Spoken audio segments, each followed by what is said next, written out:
ဒီနေ့မှာတော့2026ခုနှစ်ဖေဖော်ဝါရီလပထမပတ်အတွက်တောက်ကြသားသမီးများရဲ့ကန်ဆာတာကိုဟောကြားပေးသွားမှာဖြစ်ပါတယ်။တောက်ကြသားသမီးများအတွက်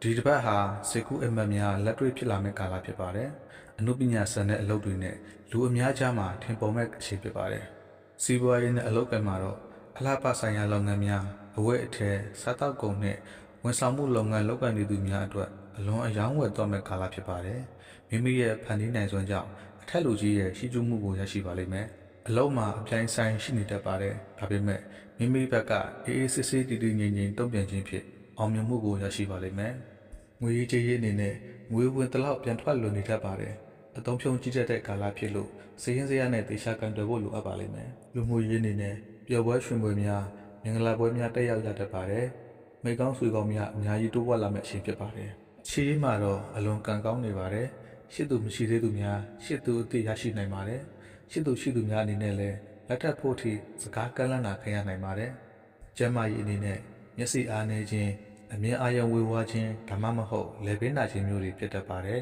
။အကျိုးပေးကဏ္ဍကတော့6 1 3ဖြစ်ပါတယ်။ရရအနေနဲ့တောက်ကြနေမနက်ပိုင်းတွင်ဖျား၌တပြေညွန့်6ညွန့်သို့မဟုတ်တရားပြုထားသောပေါမုံကိုကတ်လူပါ